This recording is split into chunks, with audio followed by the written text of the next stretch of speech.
5,00,000ವರೆಗೆ ಉಚಿತ ಚಿಕಿತ್ಸೆ ಕಾರ್ಡ್ಗೆ ಅರ್ಜಿ ಸಲ್ಲಿಸಲು ಈ ದಾಖಲೆಗಳು ಕಡ್ಡಾಯ. ನೀವು ಕೂಡ 5,00,000ವರೆಗೆ ಉಚಿತ ಚಿಕಿತ್ಸೆ ತೆಗೆದುಕೊಳ್ಳಬೇಕು ಅಂದಿದ್ರೆ ಈ ವಿಡಿಯೋವನ್ನು ಕೊನೆವರೆಗೂ ನೋಡಿ ಮತ್ತು ಚಾನಲ್ಗೆ ಹೊಸಬರಾಗಿದ್ದರೆ ಸಬ್ಸ್ಕ್ರೈಬ್ ಆಗಿ ಮತ್ತು ವಿಡಿಯೋ ಇಷ್ಟ ಆದರೆ ಲೈಕ್ ಮಾಡಿ. ಇದೀಗ ಎಲ್ಲರಿಗೂ ಒಂದು ಸಿಹಿ ಸುದ್ದಿ ತಿಳಿದು ಬಂದಿದೆ. ಹೌದು, ಸರ್ಕಾರವು ಬಡವರಿಗೆ ಅಂತ ರೂಪಿಸಿದ ಹಲವು ಯೋಜನೆಗಳು ಇವೆ. ಅದರಲ್ಲಿ ಆಯುಷ್ಮಾನ್ ಭಾರತ್ ಪ್ರಧಾನಮಂತ್ರಿ ಜನ ಆರೋಗ್ಯ ಯೋಜನೆಯೂ ಕೂಡ ಒಂದು. ಈ ಒಂದು ಯೋಜನೆಯಿಂದ ಬಡವರ ಯಾವುದೇ ಆರೋಗ್ಯ ಸಮಸ್ಯೆಯನ್ನು ಬಗೆಹರಿಸಿಕೊಳ್ಳಬಹುದು. ಸರ್ಕಾರ ರೂಪಿಸಿರುವ ಆಯುಷ್ಮಾನ್ ಭಾರತ್ ಪ್ರಧಾನಮಂತ್ರಿ ಜನ ಆರೋಗ್ಯ ಯೋಜನೆ ಮುಖ್ಯಮಂತ್ರಿ ಆರೋಗ್ಯ ಕರ್ನಾಟಕ ಕಾರ್ಡ್ಗಳನ್ನು ಪಡೆದವರಿಗೆ ಆರೋಗ್ಯ ಸಮಸ್ಯೆಗಳ ಚಿಕಿತ್ಸಾ ಸಂದರ್ಭದಲ್ಲಿ BPL ಕುಟುಂಬಗಳಿಗೆ ವಾರ್ಷಿಕ 5 ಲಕ್ಷ ರೂಪಾಯಿ ಹಾಗೂ APL ಕುಟುಂಬಗಳಿಗೆ 1.5 ಲಕ್ಷದವರೆಗೆ ಉಚಿತ ಚಿಕಿತ್ಸಾ ಸೌಲಭ್ಯ ವೆಚ್ಚವನ್ನು ಪಡೆದುಕೊಳ್ಳಬಹುದು. ಅದರ ಬಗ್ಗೆ ಸಂಪೂರ್ಣ ಮಾಹಿತಿ ಇಲ್ಲಿದೆ ನೋಡಿ. ಕೇಂದ್ರ ಸರ್ಕಾರವು ನಡೆಸುತ್ತಿರುವ ಈ ಯೋಜನೆಯು ಆರೋಗ್ಯ ಯೋಜನೆಗಳಲ್ಲಿ ಬಹಳ ಜನಪ್ರಿಯವಾಗಿದೆ. ಈ ಯೋಜನೆಯಡಿಯಲ್ಲಿ ಫಲಾನುಭವಿಗಳಿಗೆ ಉಚಿತ ಚಿಕಿತ್ಸೆ ನೀಡಲಾಗುವುದು. ಈ ಯೋಜನೆಯಲ್ಲಿ ಕುಟುಂಬದ ಸದಸ್ಯರು ದೀರ್ಘಾವಧಿಯವರೆಗೆ ಆಸ್ಪತ್ರೆಗೆ ದಾಖಲಾಗಬೇಕಾದರೆ ವೈದ್ಯಕೀಯ ವೆಚ್ಚವನ್ನು ಸರಿದೂಗಿಸಲು 5 ಲಕ್ಷದವರೆಗೆ ಆರ್ಥಿಕ ನೆರವು ನೀಡುವ ಉದ್ದೇಶವಾಗಿದೆ.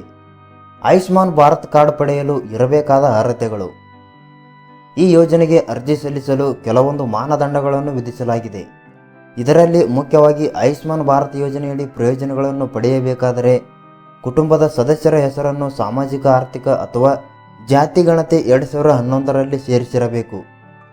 ಈ ಯೋಜನೆಗೆ ಅರ್ಜಿ ಸಲ್ಲಿಸಲು ನೀಡಬೇಕಾದ ದಾಖಲೆಗಳು: Aadhaar card, ration card, mobile number, ನಿವಾಸ ಪ್ರಮಾಣ ಪತ್ರ, ಕುಟುಂಬದ ಎಲ್ಲ ಸದಸ್ಯರ ದಾಖಲೆಗಳು. ಆಯುಷ್ಮಾನ್ ಭಾರತ್ ಯೋಜನೆಗೆ 2023ರ ಪ್ರಯೋಜನಗಳು. ಈ ಯೋಜನೆಯಡಿಯಲ್ಲಿ ಫಲಾನುಭವಿಗಳು ಚಿಕಿತ್ಸೆಗಾಗಿ ವಿವಿಧ ಆಸ್ಪತ್ರೆಗಳಿಗೆ ದಾಖಲಾಗಬಹುದು. ABHA ಕಾರ್ಡ್ ಫಲಾನುಭವಿಗಳಿಗೆ ನಗದು ರಹಿತ ಚಿಕಿತ್ಸೆ ಮತ್ತು ಪ್ರವೇಶ ಸೇವೆಗಳು ಲಭ್ಯವಿದೆ. ಈ ಯೋಜನೆಯಡಿ ಪಟ್ಟಿ ಮಾಡಲಾದ ರಾಜ್ಯ ಸರ್ಕಾರಿ ಮತ್ತು ಖಾಸಗಿ ಆಸ್ಪತ್ರೆಗಳಲ್ಲಿ 5 ಲಕ್ಷದವರೆಗೆ ಉಚಿತ ಚಿಕಿತ್ಸೆ ಸಿಗುತ್ತದೆ. ಆಸ್ಪತ್ರೆಗೆ ದಾಖಲಾದರೆ 15 ದಿನಗಳವರೆಗಿನ ನಿಮ್ಮ ವೆಚ್ಚಗಳನ್ನು ಭಾರತ ಸರ್ಕಾರದ ಈ ಯೋಜನೆಯಡಿ ಒಳಗೊಂಡಿರುತ್ತದೆ. ಇದು ಸಂಪೂರ್ಣ ನಗದು ರಹಿತ ಯೋಜನೆಯಾಗಿದೆ ಮತ್ತು ಈ ಪ್ರಯೋಜನಗಳನ್ನು ಪಡೆಯಲು ನಗದು ಅಗತ್ಯವಿಲ್ಲ. ಆನ್ಲೈನ್ನಲ್ಲಿ ಆಯುಷ್ಮಾನ್ ಭಾರತ್ ಕಾರ್ಡ್ ಪಡೆಯಲು ಅರ್ಜಿದಾರರು ಈ ವೆಬ್ಸೈಟ್ಗೆ ಭೇಟಿ ನೀಡುವ ಮೂಲಕ ಅರ್ಜಿ ಸಲ್ಲಿಸಬಹುದು. ಈ ವೆಬ್ಸೈಟ್ ಲಿಂಕ್ ಡಿಸ್ಕ್ರಿಪ್ಷನ್ನಲ್ಲಿದೆ, ಕ್ಲಿಕ್ ಮಾಡಿ. ಈ ಪೋರ್ಟಲ್ಗೆ ಹೋಗಿ ಕ್ರಿಯೇಟ್ ABHA ಕಾರ್ಡ್ ಮೇಲೆ ಕ್ಲಿಕ್ ಮಾಡಿ. ಆಧಾರ್ ಕಾರ್ಡ್ ಸಂಖ್ಯೆಯನ್ನು ನಮೂದಿಸಿ OTP ಹಾಕಿ. ಈಗ ಅರ್ಜಿ ನಮೂನೆಗೆ ವಿವರಗಳನ್ನು ನಮೂದಿಸಿ. ನೋಂದಣಿಯನ್ನು ಪೂರ್ಣಗೊಳಿಸಲು ದಾಖಲೆಗಳು ಮತ್ತು ಪ್ರಮಾಣ ಪತ್ರಗಳನ್ನು ಅಪ್ಲೋಡ್ ಮಾಡಿ. ಅರ್ಜಿಯನ್ನು ಸಬ್ಮಿಟ್ ಮಾಡಿ ಮತ್ತು ಅಧಿಕಾರಿಗಳಿಂದ ಅನುಮೋದನೆಗಾಗಿ ಕಾಯಿರಿ. ಆಯುಷ್ಮಾನ್ ಭಾರತ್ ಕಾರ್ಡ್ ಡೌನ್ಲೋಡ್ ಮಾಡುವುದು ಹೇಗೆ? ಈ ವೆಬ್ಸೈಟ್ಗೆ ಭೇಟಿ ನೀಡುವ ಮೂಲಕ ಆಯುಷ್ಮಾನ್ ಭಾರತ್ ಕಾರ್ಡನ್ನು ಡೌನ್ಲೋಡ್ ಮಾಡಬಹುದು. ಈ ವೆಬ್ಸೈಟ್ಗೆ ಹೋಗಿ ಮತ್ತು ಡೌನ್ಲೋಡ್ ಆಯುಷ್ಮಾನ್ ಕಾರ್ಡ್ ಬಟನ್ ಮೇಲೆ ಕ್ಲಿಕ್ ಮಾಡಿ. ಆಧಾರ್ ಕಾರ್ಡ್ ಸಂಖ್ಯೆಯನ್ನು ನಮೂದಿಸಿ ಮತ್ತು ನಂತರ OTP ಹಾಕಿ.